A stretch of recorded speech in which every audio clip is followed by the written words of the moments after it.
Həyatın imtahanı məsələsində bir nümunə olaraq Həzrət İbrahimi nəzərdən keçirək. Bütün kənd əhalisi və atası bütlərə ibadət etdiyi üçün ailəsini tərk etdiyində dedi ki, mən sizi və sizin Allahdan başqa tapındığınız bütləri tərk edib, bir kənara çəkilir və öz Rəbbimə dua, ibadət edirəm. Ümid edirəm ki, mən Rəbbimə ibadət etməklə bədbəxt, yəni onun mərhəmətindən naümid, məhrum olmayım. Məryəm surəsi 48-ci ayə. Həzrət İbrahim dedi ki, hamınızı tərk edirəm. Allahdan başqa tapındığınız nə varsa, onları tərk edirəm və Rəbbimi çağırıram. Ona dua edirəm. Sonra isə çox müthiş bir sözlə söyləyir ki, ümid edirəm ki, mən Rəbbimə ibadət etməklə pərişan olmayım. Ümid edirəm ki, əsə deyə əlavə edir. Həzrəti Zəkəriyyə duasında heç pərişan olmadım demişdi. Həzrəti İbrahim isə ümid edirəm ki deyir. Bəs nə üçün? Çünki Həzrət Zəkəriyyə sənə dua etdiyimdə heç pərişan olmadım deyərkən keçmiş zamandan bəhs edirdi. Həzrət İbrahim isə gələcəyi ilə bağlı təvazökarlıq içərisindədir. O deyir ki, ümid edirəm imanımı qoruya bilərəm. Ümid edirəm, ey Allahım, sənə dua etdiyim halda ümidsizliyə düşdüyüm bir dərd içərisində olmaram. Ümid edirəm belə bir şey heç vaxt gerçəkləşməz. Yəni əslində təvazökarlıq içərisindəydi. Heç vaxt təkəbbürlənərək əsla etmərəm demirdi. Həmişə haqq üzərinə olacam. Həmişə duamı doğru şəkildə edəcəm demirdi. Bu təvazökarlığını əsə kəlməsi ilə bildirir. Dua edərkən əgər mövqeyimiz düzgün deyilsə, bu bizi Allahdan uzaqlaşdıra bilər. Sonda daha əvvəl bildirdiyim kimi insanlar mənə gəlib deyir ki, nə düşünməliyəm? Dualarıma cavab gəlmir. Halbuki çox dua edirəm. Allah dualarıma cavab vermir. Bu məsələ ilə bağlı nə düşünməliyik? Hər şeydən əvvəl bunu qəbul edin. Allah yalnız sizə deyil, bütün dünyaya bəxş edir.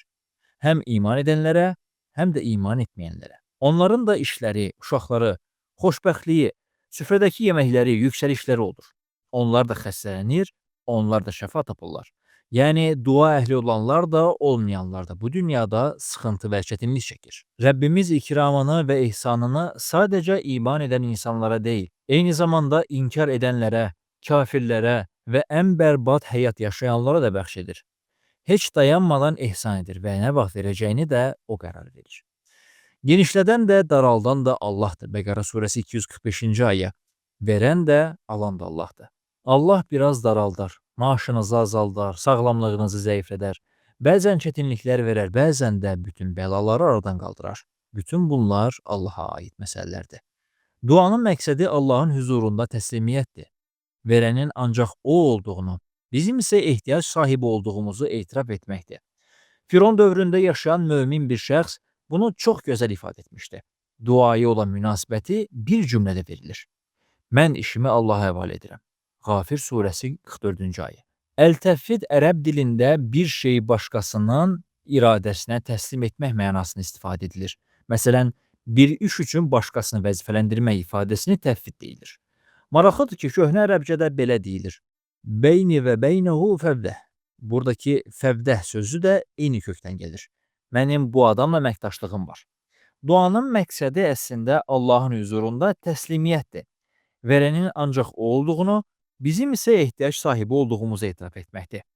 Nə hiss edirəmsə, Allah mənim bildiyimdən daha yaxşı bilir. Əgər mən bir şeyi önəmli hesab edirəmsə, bilməliyəm ki, mən Allah ilə təvhiddəyəm. Buna görə də Allahın muradına etibar etməkdə yanaşı, bilirəm ki, ondan nə istəyirəmsə, onu diqqətə alır.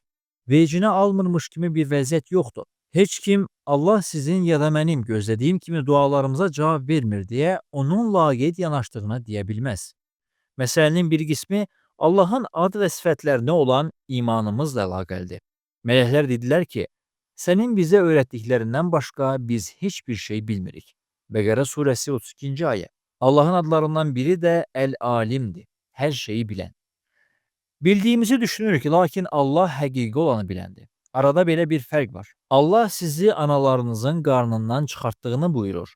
Deyir ki, Allah sizi analarınızın bətnlərindən çıxartdı və siz hələ bir şey bilmirsiniz. Nəhl surəsi 78-ci ayə. Yəni orada belə demir. Allah sizi analarınızın bətnlərindən heç bir şey bilmədiyiniz, dərk etmədiyiniz halda çıxartdı.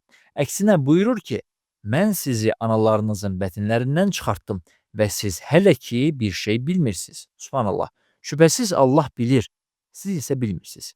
Əl-İmran surəsi 66-cı ayə. Bu bizim imanımızın bir parçasıdır.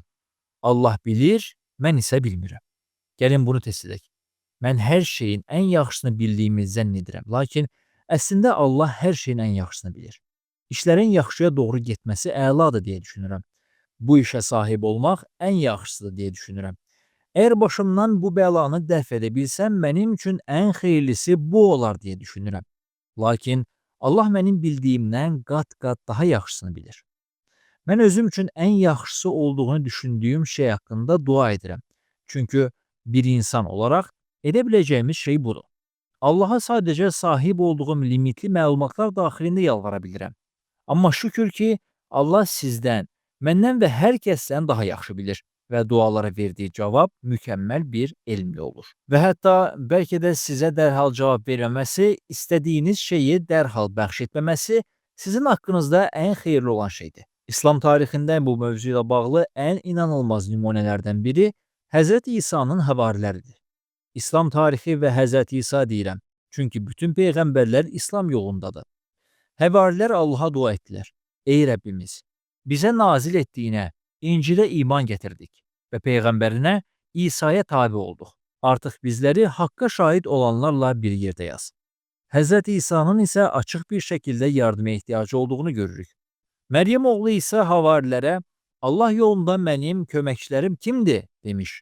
Havarilər də, Allahın köməkçiləri bizik, deyə cavab vermişlər. Saf surəsi 14-cü ayə.